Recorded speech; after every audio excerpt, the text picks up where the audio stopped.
ओम ब्रह्म बृहस्पतिये नमः। देव गुरु बृहस्पति को बुद्धि और शिक्षा का कारक माना जाता है। गुरुवार को बृहस्पति देव की पूजा करने से धन, विद्या, मान सम्मान, प्रतिष्ठा और कई अन्य मनोवांछित फल की प्राप्ति होती है। धार्मिक ग्रंथों के अनुसार गुरुवार को भगवान बृहस्पति की पूजा का विधान है। गुरुवार के दिन व्रत रखने और कथा सुनने से घर परिवार में सुख समृद्धि बनी रहती है। गुरुवार व्रत की विधि। गुरुवार की पूजा विधि विधान के अनुसार की जानी चाहिए। व्रत वाले दिन सुबह उठकर बृहस्पति देव का पूजन करना चाहिए।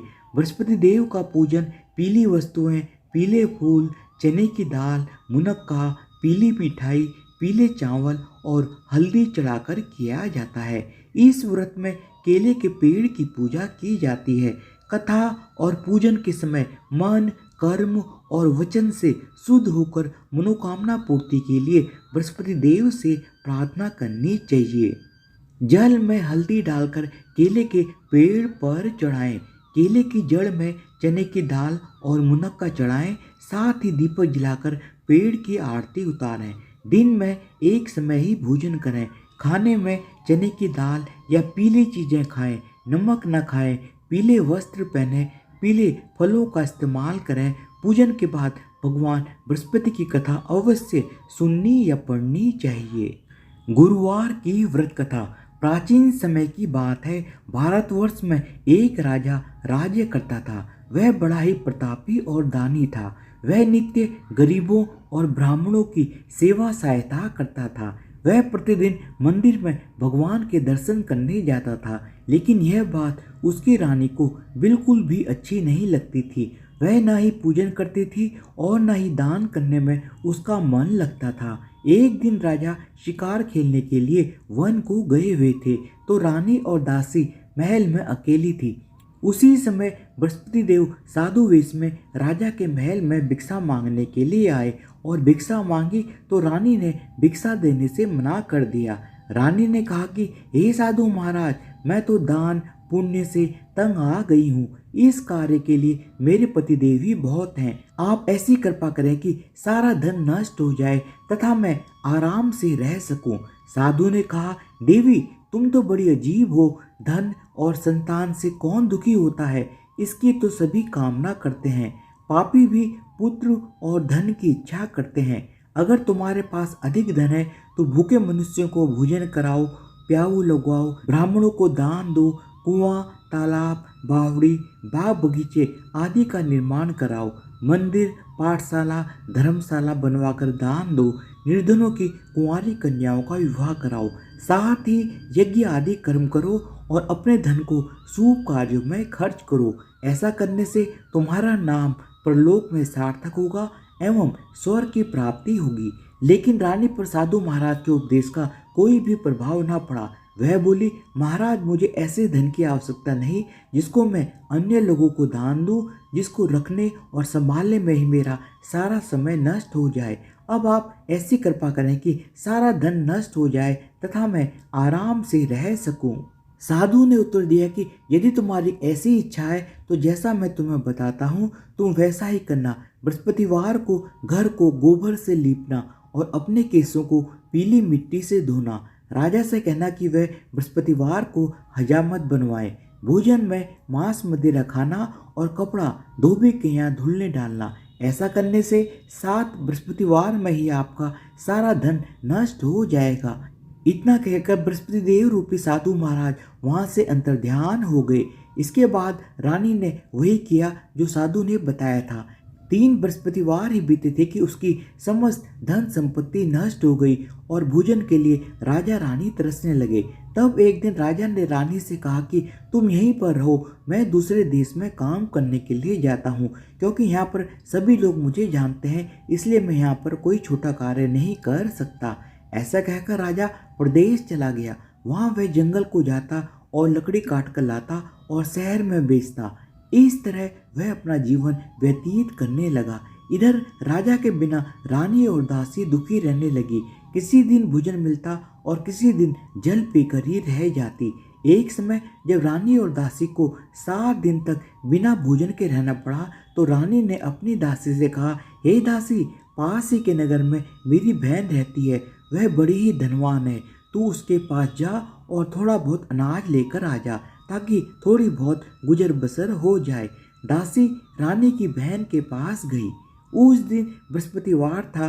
रानी की बहन उस समय बृहस्पतिवार की कथा सुन रही थी। दासी ने रानी की बहन को अपनी रानी का संदेश दिया, लेकिन रानी की बहन ने कोई उत्तर नहीं दिया। जब दासी को रानी की बहन से कोई उत्तर नहीं मिला तो वह बहुत ही ज़्यादा दुखी हुई। उसे क्रोध भी आया। दासी ने वापस आकर रानी को सारी बात बता दी।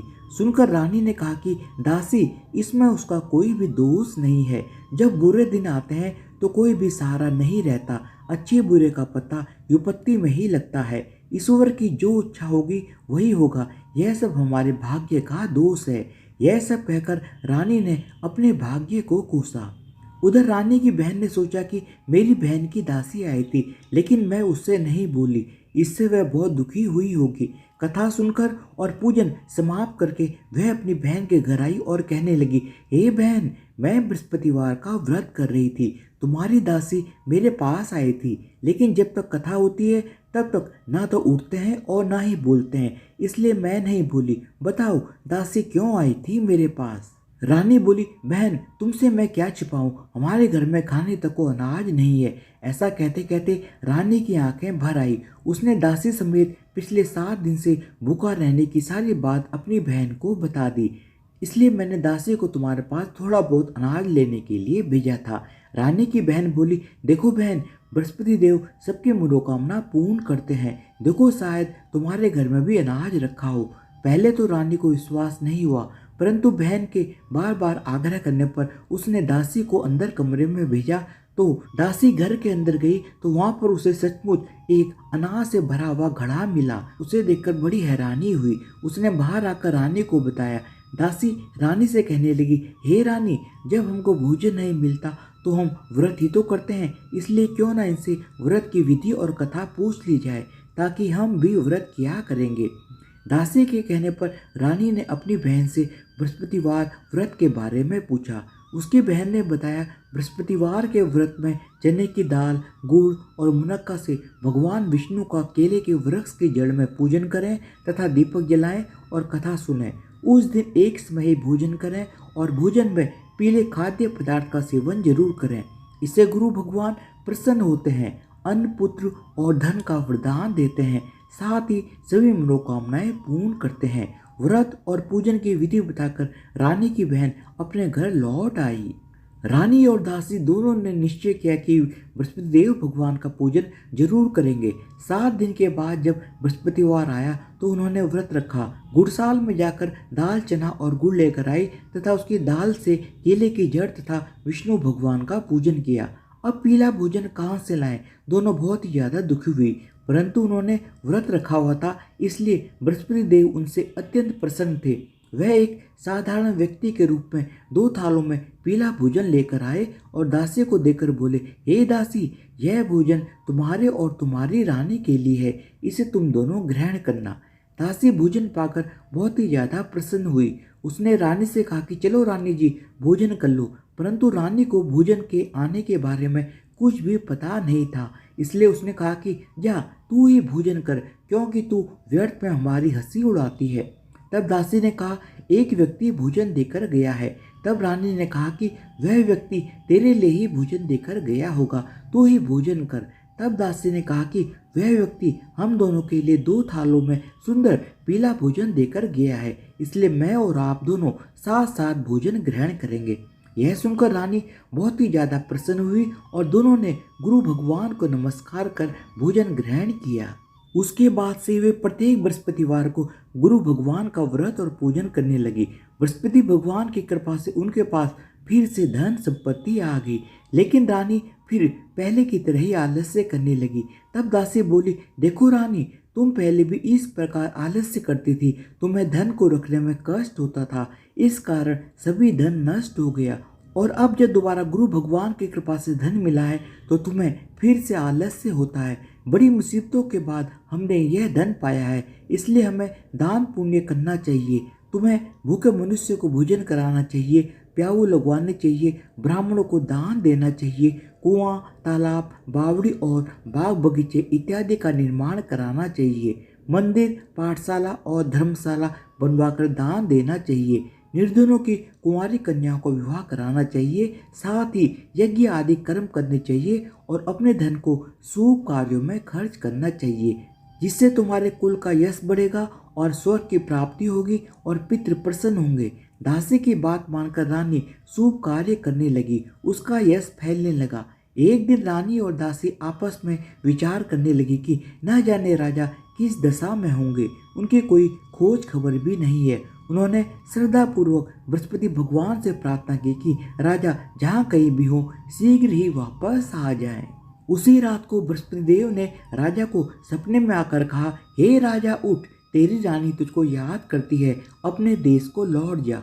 राजा प्रातःकाल उठा और जंगल से लकड़ी काटने के लिए जंगल की ओर चल पड़ा।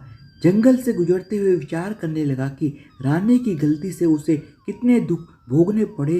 राजपाट छोड़कर जंगल में आकर रहना पड़ा और जंगल से लकड़ी काटकर शहर में बेचकर गुजारा करना पड़ा और अपनी दशा को याद करके व्याकुल होने लगा। उसी समय राजा के पास बृहस्पति देव साधु के वेश में आकर बोले, हे लकड़हारे, तुम इस सुनसान जंगल में किस चिंता में बैठे हो, मुझे बतलाओ। यह सुनकर राजा के नेत्रों में जल भर आया। साधु की वंदना कर राजा ने अपनी संपूर्ण कहानी सुना दी। महात्मा दयालु होते हैं। वे राजा से बोले, हे राजा, तुम्हारी पत्नी ने बृहस्पति देव के प्रति अपराध किया था, जिसके कारण तुम्हारी यह दशा हुई है। तुम अब चिंता मत करो, भगवान तुम्हें पहले से अधिक धन देंगे। देखो, तुम्हारी पत्नी ने बृहस्पतिवार का व्रत करना शुरू कर दिया है। अब तुम भी बृहस्पतिवार के व्रत में चने की दाल, गुड़ और मुनक्का से भगवान विष्णु का केले के वृक्ष की जड़ में पूजन करो तथा दीपक जलाकर कथा सुनो। उस दिन एक समय ही भोजन करना, लेकिन भोजन में पीले खाद्य पदार्थ का सेवन जरूर करना। भगवान तुम्हारी सब कामनाओं को पूर्ण करेंगे। साधु की बात सुनकर राजा बोला, हे प्रभु, लकड़ी बेचकर तो इतना पैसा भी नहीं बचता जिससे भोजन के उपरांत कुछ बचा सकूं। मैंने रात्रि में अपनी रानी को व्याकुल देखा है। मेरे पास कोई साधन नहीं जिससे उसका समाचार जान सकूं। फिर मैं कौन सी कथा खाऊं, यह भी मुझे मालूम नहीं है। साधु ने कहा, हे राजा, मन में बृहस्पति भगवान के पूजन व्रत का निश्चय करो, वे स्वयं तुम्हारे लिए कोई राह बना देंगे। बृहस्पतिवार के दिन तुम रोजाना की तरह लकड़ियां लेकर शहर में जाना। तुम्हें रोज से दुगना धन मिलेगा, जिससे तुम भली भांति भोजन कर लोगे तथा बृहस्पति देव की पूजा का सम्मान भी आ जाएगा। राजा ने ऐसा ही किया और उसको मनोवांछित फल की प्राप्ति हो गई। कुछ समय के पश्चात राजा भी रानी के पास वापस आ गया और दोनों मिलकर नियमित रूप से बृहस्पति देव की पूजा करने लगे। इस प्रकार से जो भी ये कथा पढ़ता या सुनता है, उसके सभी पाप कर्म नष्ट हो जाते हैं और उसकी सभी इच्छाएं पूर्ण होती हैं। धन्यवाद। बोलो बृहस्पति देव महाराज की जय हो, भगवान विष्णु की जय हो। ओम जय बृहस्पति देवा, स्वामी जय बृहस्पति देवा। छिन छिन भोग लगाओ, छिन छिन भोग लगाओ, कदली फल मेवा। ओम जय बृहस्पति देवा। तुम पूर्ण परमात्मा, तुम अंतर्यामी, स्वामी तुम अंतर्यामी। जगत पिता जगदीश्वर, जगत पिता जगदीश्वर, तुम सबके स्वामी। ओम जय बृहस्पति देवा। चरणामृत निज निर्मल, सब पातक हरता, स्वामी सब पातक हरता। सकल मनोरथ दायक, सकल मनोरथ दायक, कृपा करो भरता। ओम जय बृहस्पति देवा। तन मन धन अर्पण कर जो जन शरण पड़े। स्वामी जो जन शरण पड़े, प्रभु प्रकट तब हो कर, प्रभु प्रकट तब हो कर आकर द्वार खड़े। ओम जय बृहस्पति देवा। दीन दयाल दयानिधि भक्तन हितकारी, स्वामी भक्तन हितकारी।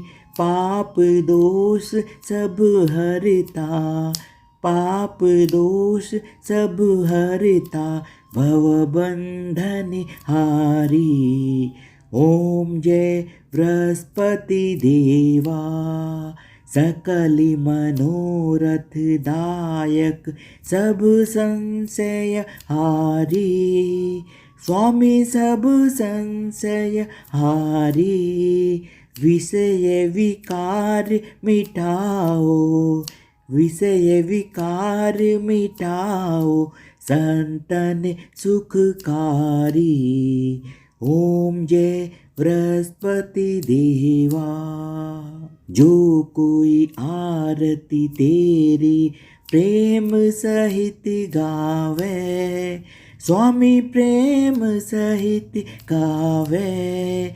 ज्येष्ठानंद आनंद कर, ज्येष्ठानंद आनंद कर, सो निश्चय पावे। ओम जय बृहस्पति देवा। स्वामी जय बृहस्पति देवा। ओम जय बृहस्पति देवा। स्वामी जय बृहस्पति देवा। ओम जय बृहस्पति देवा। स्वामी जय बृहस्पति देवा।